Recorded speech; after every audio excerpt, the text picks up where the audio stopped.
Bueno, muchas gracias. Qué bueno que nos encontramos. Es maravilloso volvernos a encontrar. Aquí, a partir de aquí, comenzamos por mucho.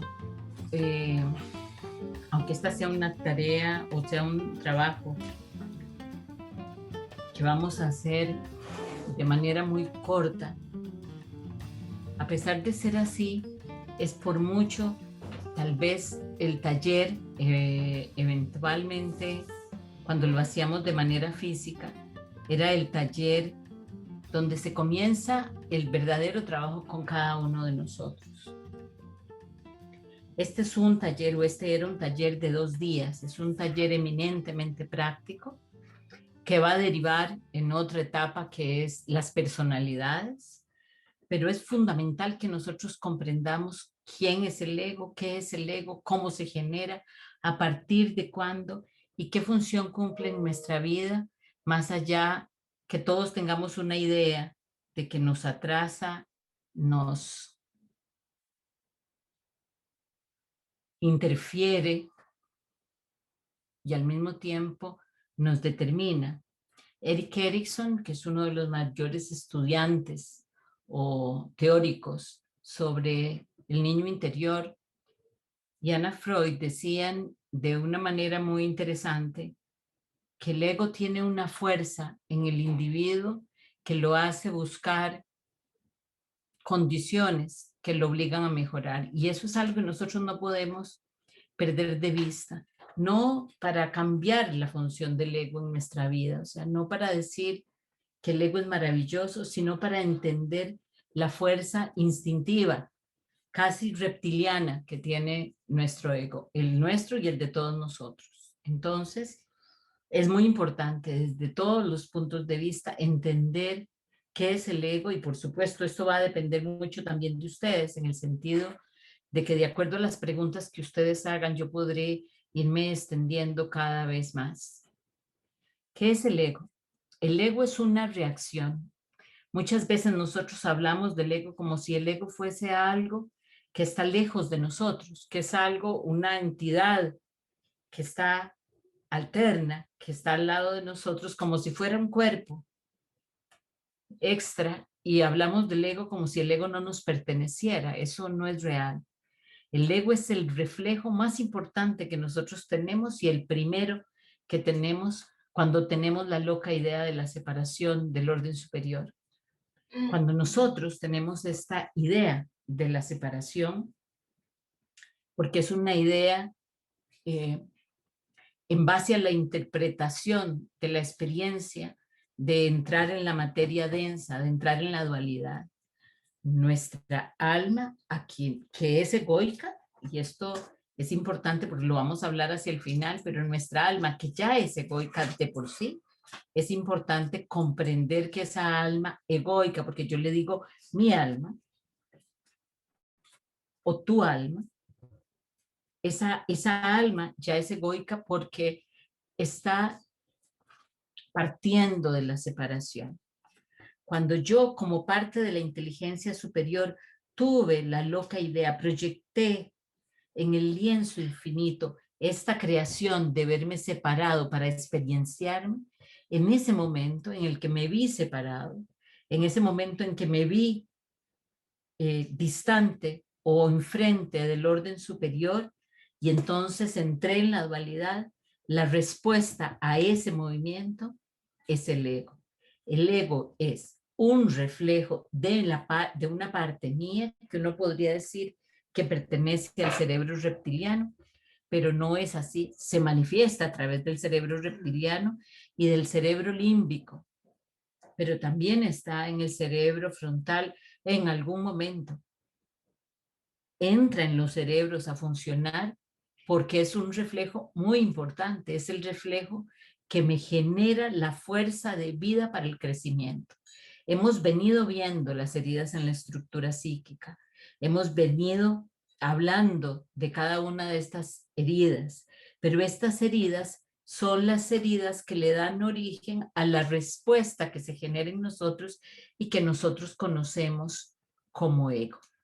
El ego es esa respuesta, es aquella parte de mí que inevitablemente todos tenemos y que siempre va a querer tener supremacía por los otros. O sea, siempre el ego va a querer estar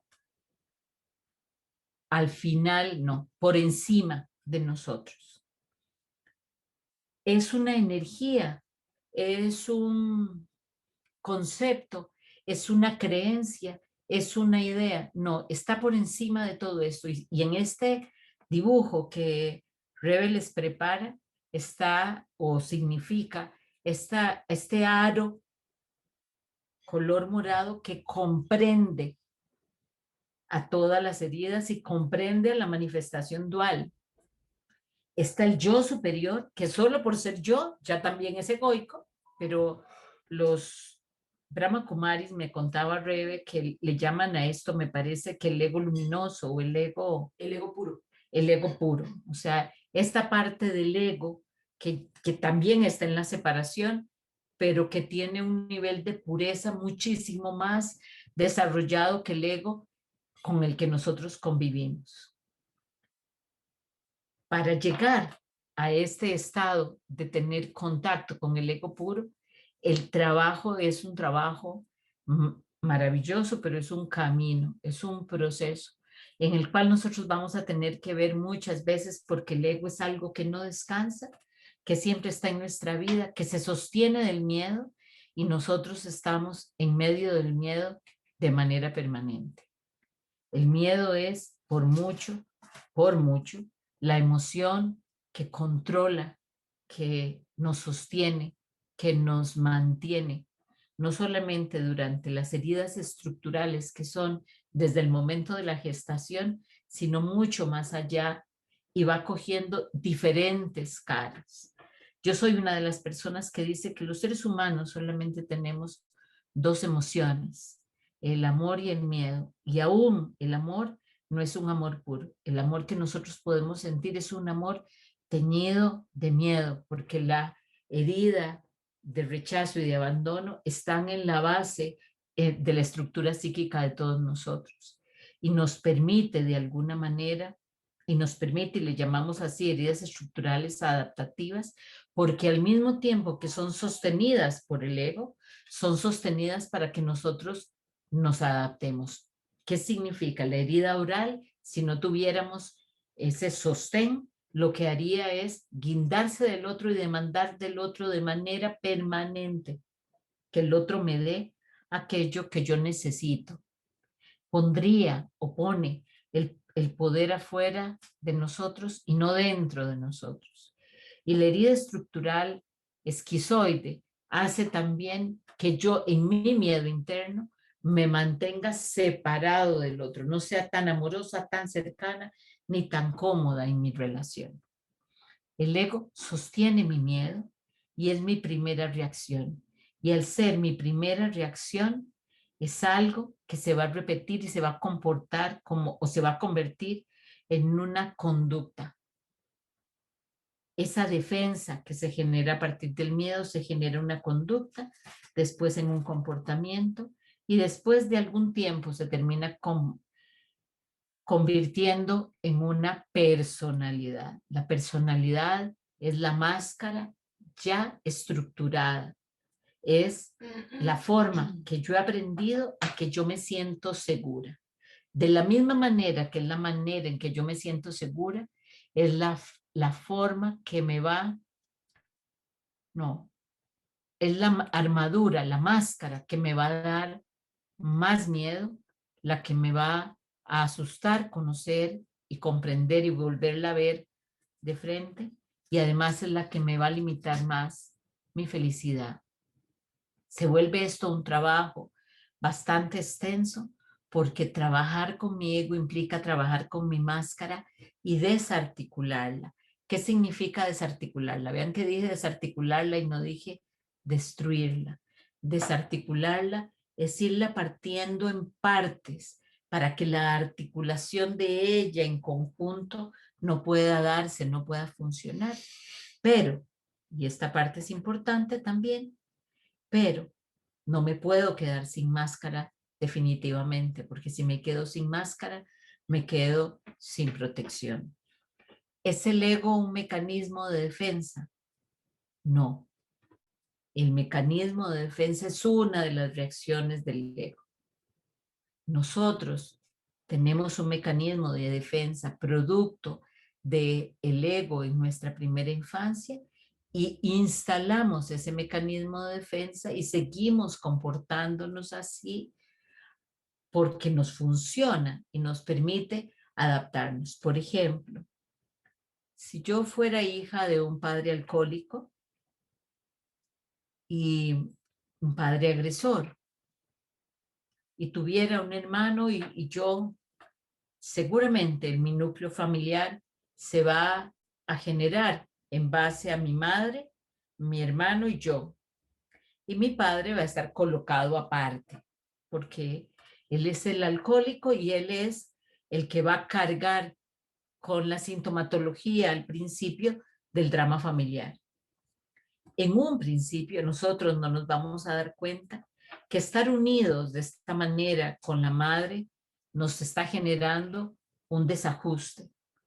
O mejor aún, que cuando mi padre se va definitivamente de la casa, mi hermano o yo nos convertimos en el varoncito de la casa que se va a encargar de atender la familia. Ese convertirme, y hago varias veces esto porque es como un puente, ese convertirme en el varoncito de la casa es una motivación, es una acción motivada por el ego, que me habla a mí y me dice, deberías hacerte cargo, tu mamá no puede sola, vos deberías hacerte cargo. Entonces, de pronto, yo comienzo a crecer y comienzo a darme cuenta que de alguna manera yo no sé relacionarme. Esto ya es un trabajo un poquito más profundo, pero les pongo un ejemplo. Yo no sé relacionarme con otros si no es acorde a el primer mecanismo de defensa que estableció el ego. El ego estableció en mí un mecanismo de defensa donde si yo me encargo, le doy servicio a los otros, los cuido y los atiendo, entonces puedo ser atendida. Si yo soy no, puedo ser vista. Si yo soy vista, ser vista se parece a ser atendida, pero no es igual. Pero en mi fantasía es como si yo negociara conmigo y me dijera, bueno, por lo menos me ven. Tal vez algún día me van a atender. El tema es que yo no me quedo como un niño de 5 años o de 14, sino que sigo creciendo y voy a pasar aquel déficit afectivo a las otras personas que entran a relacionarse conmigo.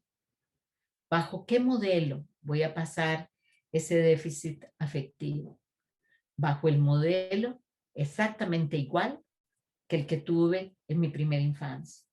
Seguramente voy a ser una persona que se relaciona con las otras desde que lo necesiten. Así, mientras me están necesitando, yo me siento útil y tengo la esperanza, la expectativa que tal vez alguno de todos esos a los que ayudo va a venir a mí o va a venir a encontrarse conmigo de una manera diferente. Me va a valorar y me va a ver. Entonces, al final, el ego favorece el que yo ponga afuera, que los otros me suplan las necesidades. Porque cuando yo estoy esperando que afuera me sean suplidas las necesidades, tengo la garantía de que eso no va a ser. Entonces siempre voy a tener miedo, siempre voy a tener temor, siempre va a haber en mí un resentimiento, una duda, un enojo, una culpa, todas caras del miedo y el miedo que sostiene al ego. Entonces, el que tenga miedo de manera permanente con diferentes caras, lo que termina haciéndome a mí como individuo es que yo sigo estando en las manos del miedo, porque siempre estoy buscando afuera aquello que debería buscar dentro de mí. ¿Por qué aprendí a buscar afuera? Porque cuando era muy niña, cuando sentí que mi hermano era visto más que yo, porque además era varón, pero dijéramos que mi madre lo cogía y lo cobijaba bajo su ala como una madre protectora, permitiendo o evitando con esto el crecimiento de mi hermano y la emancipación de él.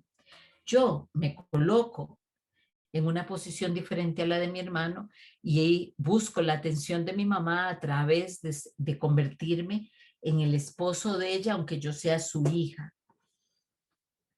¿Qué sucede con eso? Lo que sucede es que el ego va a seguirme diciendo constantemente la posibilidad de que mi madre me abandone y me deje de querer. Entonces, yo voy a convertirme siempre en el esposo de ella. Ese es mi mecanismo de defensa sostenido por el ego. Pero además aprendo al usar ese mecanismo de defensa que servir, que dar, que colocarme en una posición de poder, que utilizar a todos los otros, que decirle a todos los otros lo que tienen que hacer, que estar enojada y brava y distante con los otros, no permitir la emocionalidad en mi vida, me garantizan, según yo, y abro comillas y cierro comillas, me garantizan una vida de estabilidad. Eso no solamente no es cierto, sino que lo que me garantizan es una vida de inestabilidad. Porque cuando el día que mi madre muriera, yo no solamente me voy a sentir muy defraudado porque mi madre nunca me pudo ver, sino todas las relaciones que yo he tenido, estando mi madre viva o muerta, van a estar teñidas de esta necesidad afectiva que yo tengo. Y entonces voy a relacionarme además con personas como mi madre, que me van a permitir a mí hacerme cargo. Y por supuesto, en ese permitirme a mí hacerme cargo, yo me siento muy útil y me siento muy bien. Y entonces eso va a pasar al principio hasta cuando el otro se sienta que yo soy una figura controladora y dominante en su vida. Y entonces me van a reclamar y yo me voy a volver a sentir abandonado o rechazado. Mi miedo vuelve a aparecer exactamente igual que antes. Mi máscara se hace más gruesa y más fuerte. La protección del ego, porque el ego cree, está convencido que me protege. La protección del ego se hace mucho más dura, más endurecida. Y lo más interesante de esto, tal vez lo más importante de esto, es que cada vez me voy distanciando más de quién soy yo. Y el ego, a través de su inconsciente o del inconsciente que mantiene con él una relación muy profunda, el ego y el inconsciente me sostienen en ese estado absoluto de ignorancia sobre quién soy y así ellos manejan y tienen el control de mi vida, tanto que yo llego a ver algún día o verme algún día en un espejo y lo que creo que estoy viendo es a mí, pero lo que estoy viendo es a mi máscara y confundo mi máscara conmigo y ya no sé dónde comienzo yo y dónde no estoy yo. Mi vida se vuelve bastante caótica, me vuelvo una persona temerosa, angustiosa, llena de miedos, de dudas, de problemas, de complejos y me siento claramente sin salida del todo. ¿Qué sucede con esto? Porque esto me parece que es importantísimo poderlo reconocer o decir, lo que sucede con esto es que ese ego controla mi existencia. ¿Cómo puedo desarticular el ego? ¿Cómo lo puedo eliminar? Comencemos a entender que mientras nosotros estemos en la dualidad, no hay posibilidad de desarticular el ego. La única posibilidad que hay de desarticular el ego es que nosotros entendamos quiénes somos. Y mientras nosotros no hayamos hecho de esta idea de entender quiénes somos algo que se hace carne en nosotros y sigamos viviendo en la dualidad, va a haber ego. Entonces, el ego no es algo que se mata, El ego no es algo que se elimina, es algo con lo que yo aprendo a vivir y tengo que aprender a servirme de él para ir suavizando mi armadura y aprender a abrir la armadura en diferentes momentos y a cerrar la armadura en diferentes momentos. Entonces, sintetizando, porque hoy es un trabajo común el que vamos a hacer, sintetizando, el ego es la respuesta a la primera idea de separación que yo tuve. Se instala en mi vida generando mecanismos de defensa que me permiten en el proceso de crecimiento y desarrollo de mi vida, me permiten evolucionar y llegar a ser los adultos que somos hoy. No hemos utilizado en ningún sentido esos mecanismos de defensa como un señalamiento de la parte en la que debemos trabajar, sino que hemos utilizado esos mecanismos de defensa para construir una coraza que nos separa de la propia visión de nosotros de quiénes somos. ¿Podemos desarticular el ego? No. Nosotros lo que podemos es aprender a bailar con él. Y aprender a bailar con él me garantiza que yo puedo abrir mi coraza y cerrar mi coraza. Aprender a bailar con él me permite reconocerlo, observarlo, pararme frente a él y frente a eso ser un ser lleno de bienestar y libertad. La libertad y el bienestar van a estar ligados al trabajo adecuado que yo haga con el ego. ¿Cómo trabajo con el ego? ¿Cuál es el mecanismo? El primer mecanismo, así como se los decía la vez pasada, que les pedía que contaran su historia y que hicieran este trabajo en su cuaderno terapéutico, el mecanismo para conocer el ego es aprender a conocerme. Es aprender a conocerme, pero no solamente desde este observador eh, superior que me ve y no me juzga. No, no, no desde ese lugar, desde un lugar muchísimo más humano. Es el que la observación que me permite darme cuenta que aunque tenga 60 años, estoy acostada en mi cama y quiero descansar y hay algo que me obliga a levantarme, a ir a traer un vaso de agua o ir al baño o sentarme un rato y no me siento cómoda en mi cama. Y a pesar de que esté el esposo o el hijo o la hija conmigo viendo televisión o una película un rato, independientemente de eso, yo me siento incómoda. Hay algo que no me gusta, que no me sienta bien de estar ahí en esa cama. Entonces, de pronto yo, en lugar de hacerle caso a mi ego y mm, acceder a, a las necesidades de demanda que tiene, que es que me levante, que no disfrute, que no tenga placer, que no esté bien. En lugar de hacer eso, lo que yo hago en este momento es cerrar mis ojos y decir, ¿qué es lo que me está pasando? ¿Qué es realmente lo que siento? ¿A qué se parece esta sensación? Entonces, como comienzo a poner la atención y la conciencia en mi ser, entonces mi esencia me va a guiar y me va a decir, ¿con qué se parece? ¿Cuándo te sentías así? Y puede ser que yo de pronto descubra que yo me sentía así cuando tenía 8, 9 años o 15 o 20 o 17 o 14, no importa.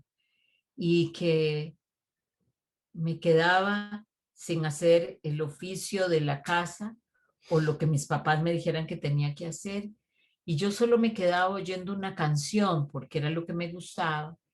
Y de pronto sentía un miedo, una angustia, un temor a ser sorprendido en este momento de descanso que me estaba dando. Y entonces fui aprendiendo a no descansar, a no darle un lugar al placer. Ok, pero resulta que el lugar del placer no se aprende, se refleja en la adolescencia, pero se aprende entre los 2 y los 4 años, cuando siendo un niño y teniendo un ego muy fresco, muy presente, yo comienzo a investigar qué es la tierra, qué es el barro, qué es el agua. Cojo el barro y me lo pongo en la cara y además comienzo a autoexplorarme y comienzo a sentir qué se siente tocar mi cara, pero también comienzo a sentir qué se siente tocarme, qué se siente, me descubro mi vagina, mi pene o mis testículos, mis piernas, mis manos, comienzo a autoconocerme, a autorreconocerme, pero además reconozco el afuera y entonces cojo la comida y la parto y juego con ella. Y si tengo un padre que me dice, mocosa, majadera, eso no se hace así, cochina, deje de estarse tocando, ¿qué es eso que se está ensuciando? No, no, así no se porte. Y hágame el favor y come bien. Venga, yo le voy a dar de comer porque qué desastre que hace usted con la comida. Esa represión hace que inmediatamente mi ego digan, uy, no, yo no puedo sentir placer, porque si siento placer, voy a tener una descalificación de la afuera, y si tengo una descalificación de la afuera, yo soy insuficiente. Y si yo juego este juego que les estoy diciendo, entonces lo que va a suceder es que cuando llegue la edad de la exploración placentera, porque yo adolezco del marco de referencia propio para tener una identidad del yo y con la identidad del yo de tener una identidad de qué son las cosas que me generan placer, que eso es lo que hace la adolescencia me pone marcos de referencia con quien yo me identifico o me desidentifico y ahí busco quién soy, cómo me quiero ver, cómo quiero sentir, cómo quiero vivir mi sexualidad. Si yo no he tenido entre los 3 y los 5 años una experiencia asertiva sobre el placer y sobre el derecho que yo tengo al placer, en la adolescencia ese placer va a aparecer como una forma de castigar a mis padres o a mis amigos, una forma de tener poder o una forma de autocastigarme. Y en la adultez va a aparecer como una represión que no me permite ni siquiera estar descansando un 2 de agosto, un domingo, un sábado, viendo una película porque me siento que estoy faltándole al mandato que hizo mi padre. ¿Quién se encarga de sostener todo eso en mi vida? Todo, absolutamente, desde los 3 años, cuando me acuerdo que mi papá me decía que no jugara con agua, hasta el día de hoy, donde no me puedo ni siquiera acostar, o como una paciente que yo tengo que le cuesta recibir un regalo, pero le gusta dar regalos. ¿Qué fue lo que pasó ahí? Lo que pasó ahí es que el ego está nutriéndose.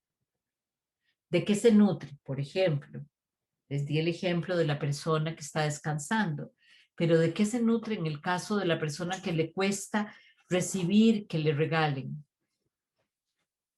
Que en el fondo esa persona no recibe lo que los otros le dan porque se siente insuficiente. Y si se siente insuficiente, no se siente merecedor. Y si se siente no merecedor, se siente, una vez más, pequeño, empequeñecido.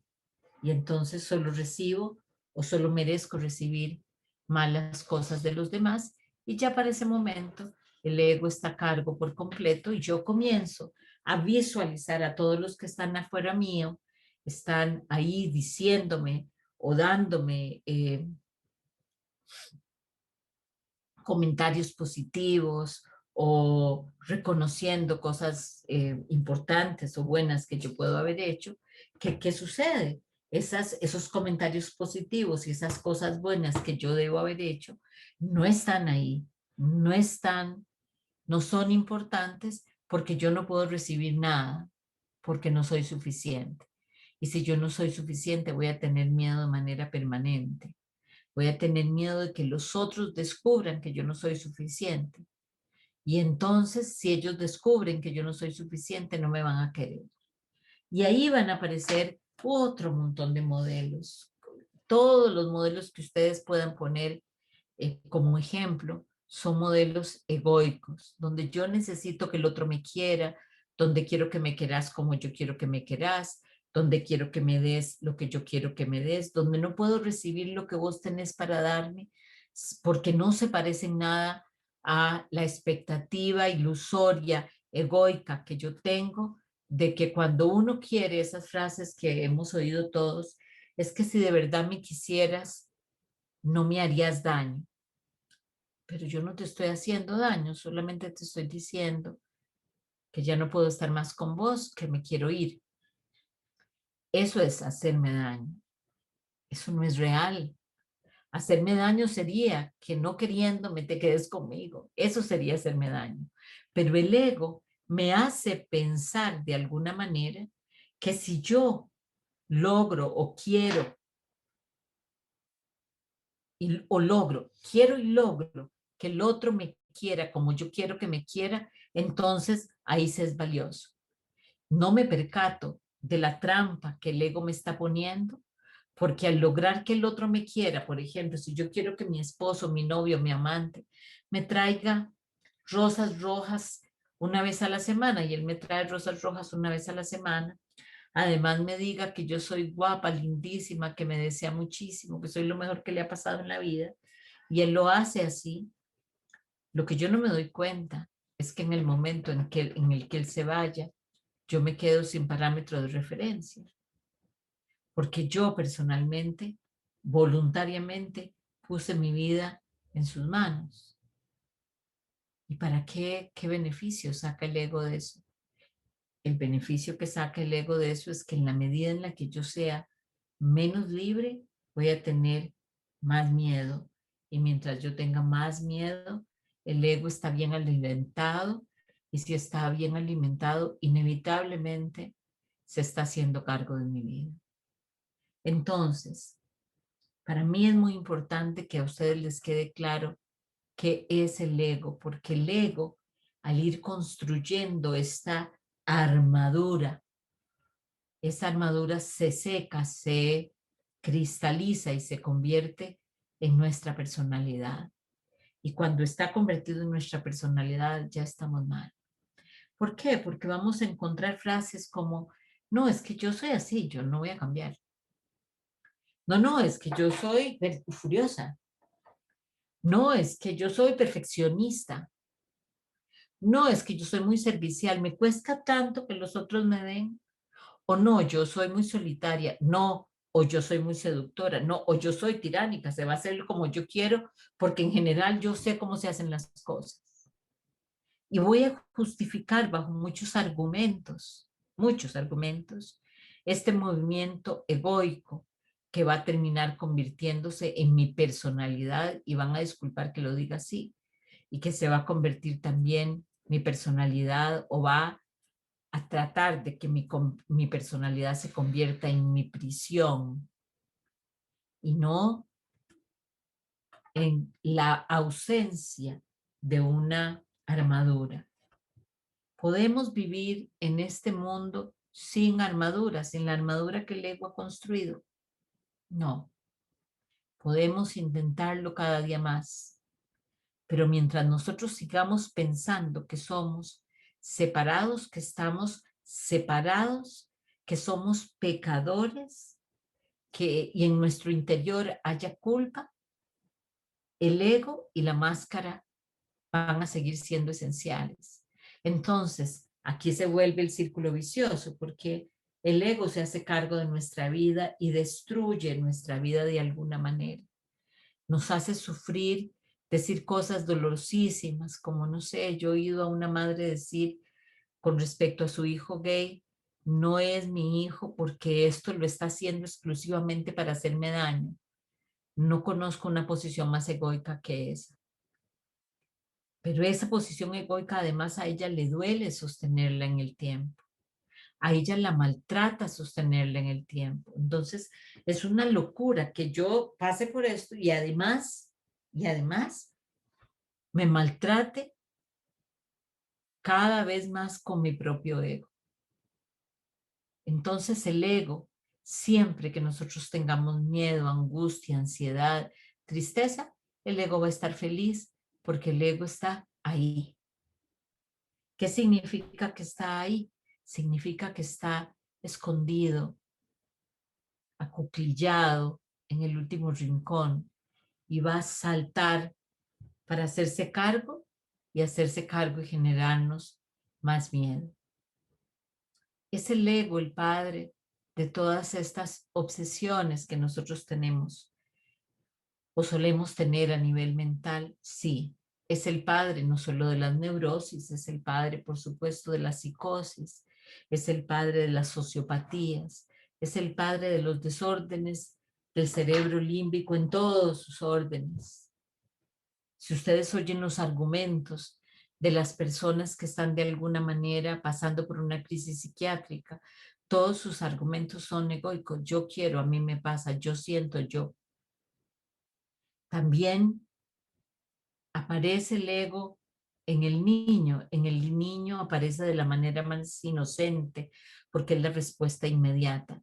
Conforme vamos educándonos, vamos creciendo, el ego se va haciendo cada vez más fuerte y va formulando esta suerte de hojitas de cebolla que van a terminar generando esta armadura. ¿Cómo hacemos para desarticular el ego?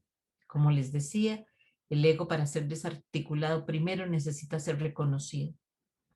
Yo tengo un profesor maravilloso a quien honro de verdad muchísimo, Eduardo Greco, que tenía dos frases que a mí me gustan mucho y una, los afectos son para ser sentidos y el otro, las emociones no se pueden sanar en ausencia. ¿Qué quiere decir esto? Quiere decir que para poder sanar el ego, yo necesito observar y para poder observar adecuadamente tengo que pasar por ahí, tengo que sentir el afecto, tengo que sentir eso que me afectó. ¿Qué son los afectos? Los afectos son lo que me afectó. Entonces, tengo que pasar por ahí y dejarme afectar y después de que me dejo afectar, poder solventar desde la afectación, o sea, desde que yo estoy parada en mi afecto, puedo resolver, porque aquí está la segunda frase, diría él, esta es una de las leyes del saber, ninguna emoción se puede sanar en ausencia. Yo no puedo teóricamente sanar mi tema de rechazo. Para poderlo sanar, yo tengo que poder pasar y reconocer qué color coge el rechazo en mí, cómo lo visto ese rechazo, mi miedo al rechazo, qué color coge. Cuando yo, por ejemplo, soy una persona controladora, que quiero decirle al otro cómo me tiene que amar y a qué hora me tiene que pasar la mano por la oreja y a qué hora me tiene que pasar la mano por la cabeza. Cuando yo hago esto de esta manera y creo que decirle al otro cómo me tiene que dar lo que él quiera darme y creo que eso no es un acto egoico, estoy totalmente equivocado. Tan egoico es que hasta el otro puede parecer que me da algo de lo que yo necesito que él me dé, pero muy fácilmente eso se desarticula y se cae. Y al desarticularse y se cae, yo comienzo a sentir una angustia y un dolor terrible, un miedo al abandono y al rechazo terrible, porque aquel que me quería ya no me quiere. Y puede ser todo lo contrario, puede ser que el otro me quiera tanto que no quiera hacer lo que yo digo para no respetarme. Entonces, el trabajo con el ego es un trabajo que necesita coraje y que necesita valentía. ¿Por qué? Porque yo tengo que pasar por la fragilidad. por la fragilidad que me genera cada vez que me paro en una reacción egoica. Cuando yo me paro en una reacción egoica, me sorprendo en esa reacción y digo, es que quiero que Guillermo haga las cosas como yo quiero, porque yo sé cómo son, solamente yo. Que cuando yo me sorprendo ahí, digo, respiro y digo, ¿qué es lo que estoy sintiendo? Porque quiero que Guillermo haga las cosas como yo quiero. Bueno, porque en realidad si Guillermo no hace las cosas como yo quiero, yo pienso que los otros van a ser más libres y si son más libres, van a poder darse cuenta que yo, o quién soy yo, o quién pienso yo que yo soy. ¿Les queda claro quién es el ego o cómo es el ego? Voy a liberarlos a todos.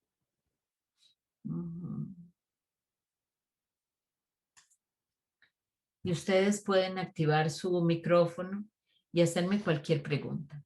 Me gustaría, esta es la parte donde es importante que ustedes pregunten para que esta definición del ego sea lo más redonda posible. Cuéntenme. Ok, Verita. Bien. Okay. Dice por ahí un versículo que es más fácil ver el error en el ojo, con el ojo, ¿cómo es? En el otro que en uno mismo. Exactamente. Y cuando yo veo, por ejemplo, el trato de un papá hacia el hijo, o cómo trata el papá a mi nieta, y yo, tanta represión, que la mascarilla, que en este tiempo, que no se junte, que no vaya, que no hable con la abuela, y tan, todo es no, es el nonismo. Uh-huh. Y entonces yo les digo, pero por favor, déjenla en paz, déjenla libre, tranquila. Uh-huh. Entonces entramos en algunas contradicciones por lo mismo, porque el padre siempre quiere mandar y que se haga todo como él dice. Entonces no me queda más que echarme para atrás, tratar de hacerlo suave, pero tratando de crear opciones en donde yo pueda jugar con la niña, conversar con la niña, eh, reírme con ella, y nos reímos montones y hacemos nuestro mundo, pero como a escondidas. Ajá. Qué duro, ¿verdad? Sí, yo creo que es muy duro lo que estás diciendo, Verita, muy duro. Pero creo que aquí están todos los egos en juego, también el tuyo. Claro. ¿Ok? Está el ego de él que quiere, que está lleno de miedo y que tiene la idea de alguna manera. Ale, te doy la palabra. Que tienen la idea de alguna manera de que teniendo a la niña reprimida, no dejándola salir, dejándola en casa, él se va a sentir mejor porque va a sentir que cuidó a la niña adecuadamente. Y si a ella le pasa algo, él no se va a sentir culpable. Y además, él además está creyendo que verdaderamente ese es el trabajo más importante. Cuidar a esta niña de la manera que sea, sin darse cuenta que en su forma de cuidar, que es dictada por el ego, lo que hace es separarla de los afectos que son verdaderamente importantes y al separarla de los afectos favorecer en vos la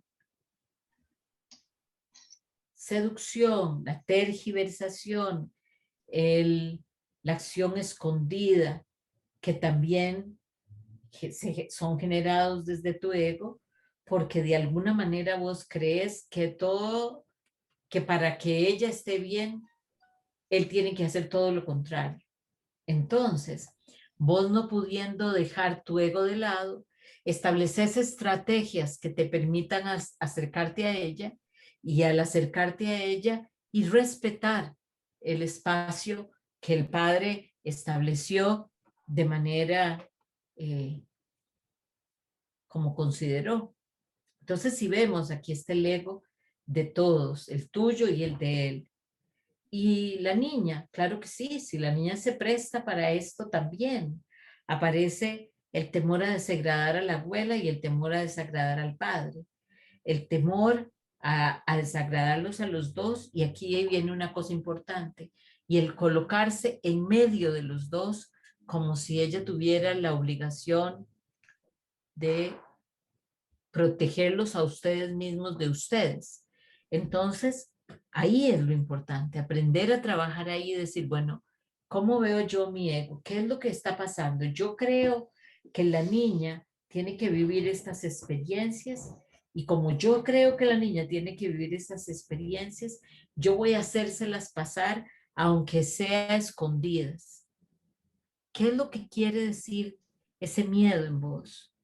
¿Qué es lo que vos estás temiendo? Que si la niña no te ve o no te habla, te va a olvidar. Que si la niña no tiene esa relación con vos, se va a alejar de vos.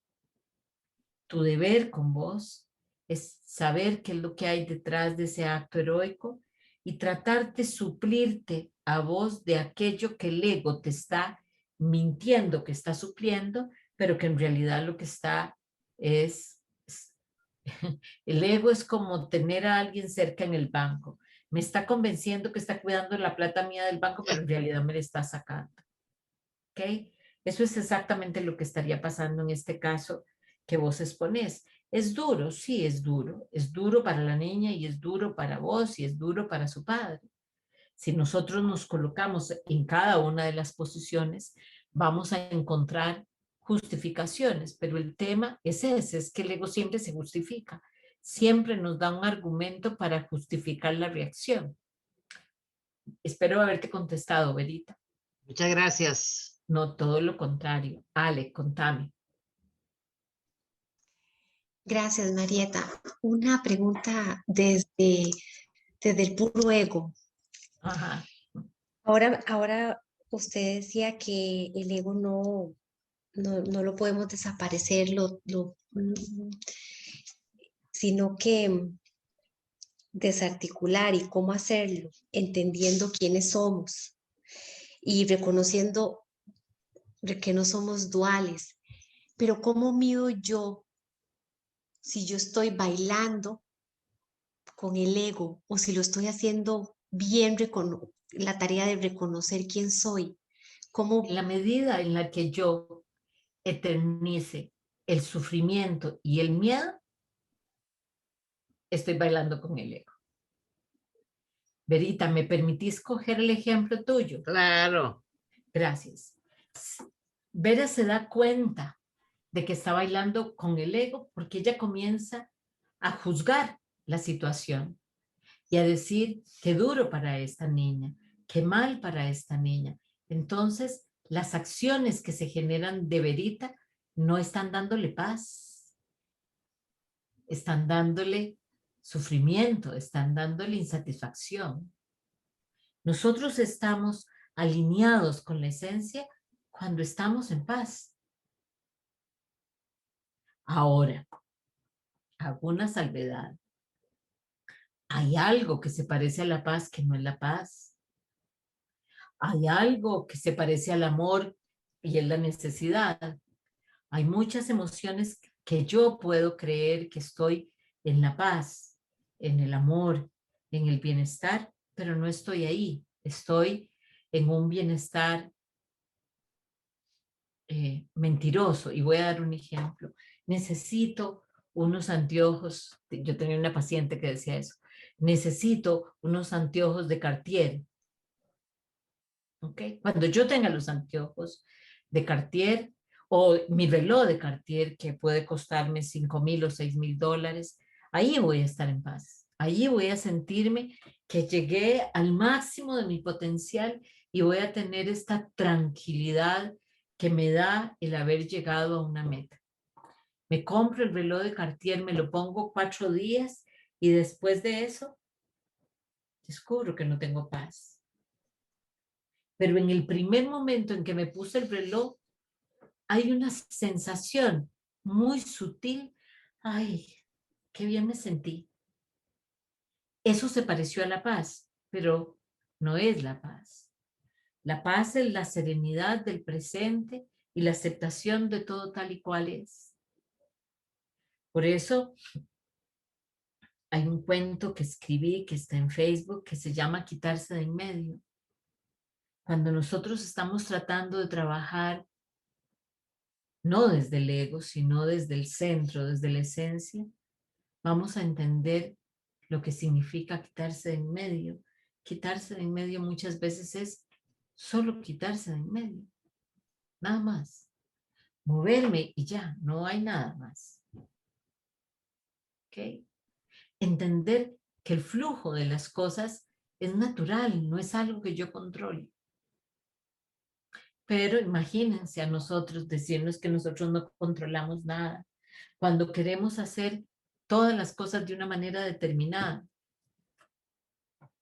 Cuando queremos controlar primero después aquello, después lo otro y después allá. Porque tenés que quererme como yo quiero, darme 4 abrazos al día, decirme que me quieres mucho a las 10:30 de la mañana y además en la noche venir con sonrisa y decirme que me amas. Y así yo voy a saber que me amas. Y no es cierto, porque el tipo o la tipa hacen eso y adivinen qué pasa. Después de 15 días, digo, claro, pero me llamas por compromiso a las 10:30 de la mañana. No porque vos querés. Por supuesto que no es porque vos querés. ¿Ok? Entonces, así vamos. Vamos estableciendo. Imagínense ese ejemplo que les acabo de poner extrapolado a todas las relaciones. Yo voy a ser feliz cuando yo tenga una jefe que me comparta, que me avise, que me valore, que me cuide, que le importe mi trabajo. Entonces tengo esa jefe y adivinen qué. Ah, pero es que no tiene. Porque el ego, hay una sensación en el ego de insatisfacción, de falta de saciamiento que no nos permite vivir y que por supuesto en la medida en la que nos imante de esa sensación de insuficiencia, el ego va a estar vivo de manera permanente. Ok, ¿te queda claro esto, Bella? Sí, Okay. gracias. Con gusto. No sé si alguien más tiene alguna otra pregunta. Qué complicado. Sí, yo no dije que fuera fácil. Wow. Ok.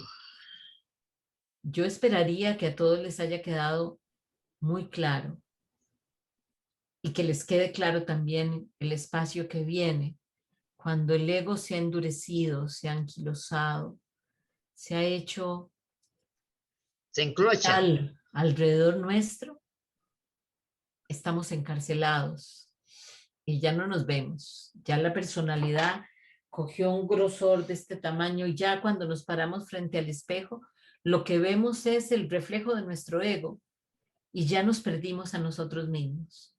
Por eso la desarticulación del ego al final está igual relacionada con la capacidad que yo tenga de hacer un trabajo de encuentro conmigo, que al final es el primer paso en un verdadero camino espiritual. Caminar de manera espiritual me obliga a saber quién soy yo, qué creo, qué quiero, por dónde estoy, cómo siento. Y ahí, con esas preguntas, el ego se va desarticulando, se va suavizando y mi armadura se hace cada vez más permeable, teniendo claro que no voy a quedarme sin armadura del todo. Patrick, contame. Hola Marietita, buenas noches a todos. Ahí te hice una pregunta en el chat que me fue surgiendo a medida que estaba escuchando a las compañeras y a vos. Y me gustaría que me lo revisaras porque Con en esto muchísimo del... gusto. Muchas gracias Marietita, No, muchísimas todo lo gracias porque en contrario. realidad Vamos a ver. de verdad que te agradezco. No, todo lo contrario. Es un trabajo con uno mismo continuo. Sí. Se necesita coraje para enfrentar quiénes somos. Estamos siempre juzgando a otros y con un solo pensamiento que tenemos en el día debemos tratar de detenernos y volver a ser nosotros conscientes de lo que pasa.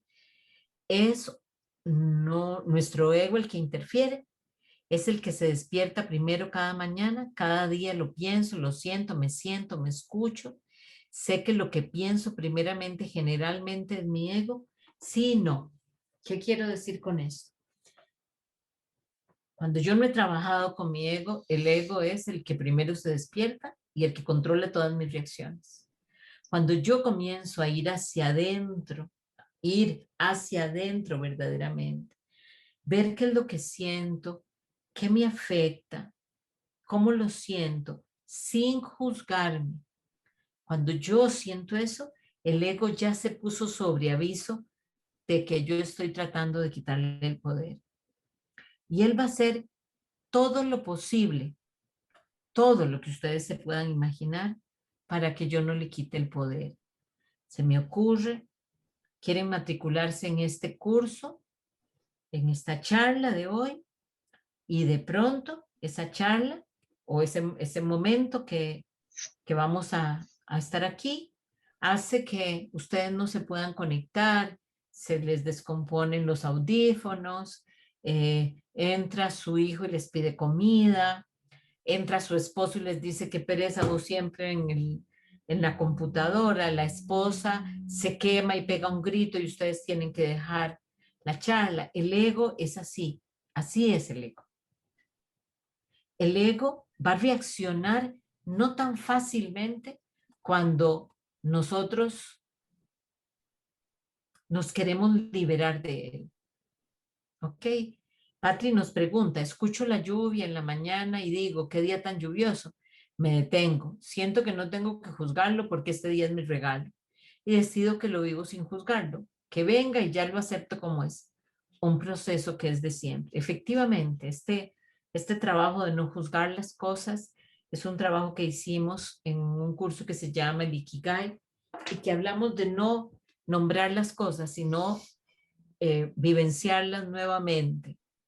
Este trabajo de no juzgar al otro, no juzgarme yo, no juzgar nada de lo que pasa, solamente decir es así, va trayendo a mi vida aceptación y la aceptación me da seguridad. Y si tengo seguridad, el ego comienza a desarticularse y si se comienza a desarticular, entonces siente miedo y comienza a ser una rabieta. ¿Te queda claro, Patri? Perfecto, muchísimas gracias, Marietita. Muchas No, gracias. para servirte. Muchas Entonces, gracias. el trabajo con el ego requiere de una disposición especial. Siempre va a estar ahí. Es el que cada tanto tiempo, después de trabajar mucho tiempo, yo voy a venir no sé, a resbalarme en algo pequeñito que yo digo, pero Dios mío, ya yo esto no lo había trabajado. Va a pasar muchas veces. ¿Ok? ¿A qué se refiere con una persona tenga ego alto? ¿Cómo se relaciona con la autoestima de una persona? Son dos cosas radicalmente diferentes. Me parece que es una pregunta maravillosa. Un ego alto es más bien una persona que se siente insuficiente, que tiene baja autoestima y que pretende aparentar tener una autoestima alta. Aquella persona, por ejemplo, que de manera coloquial nosotros decimos que es rajona, que viene, que habla, que dice de todo lo que tiene, de todo lo que le pasa, que cuenta todo, que esa persona lo que tiene es baja autoestima y el ego lo tiene alto porque el ego lo tiene absorto. La vida de esa persona está siendo controlada por su ego. Entonces, el ego alto no es en ningún sentido un síntoma de alta autoestima. Se puede confundir, más o menos. Más o menos, ¿por qué? Porque en realidad el la alta autoestima no es algo que yo ande mostrando, es algo que yo sé que tengo. Y como no es algo que se adquiere y nunca más se pierde, sino pueden pasar situaciones que me hacen perder mi autoestima, cuando esas situaciones se generan o se dan, no sé, tuve un accidente, pasó algo que me golpeó muy fuerte, cuando esa autoestima se da, se baja, entonces el ego hace de las suyas, hace fiesta, porque ahí comienza a decirte, sí, qué barbaridad, vos tenés razón, con razón te sentís así, porque fulanita o fulanito te trataron de esta manera, y por supuesto, como ellos te tienen envidia, y ahí comienza la argumentación egoica que va a justificar el día de mañana que yo actúe de cualquier manera. ¿Les queda claro qué es el ego entonces? Bueno, si les queda claro, les agradezco muchísimo. Espero que nos encontremos en 15 días siguiendo con las personalidades, que es lo que viene ahora. Les agradezco muchísimo que me acompañen hasta aquí.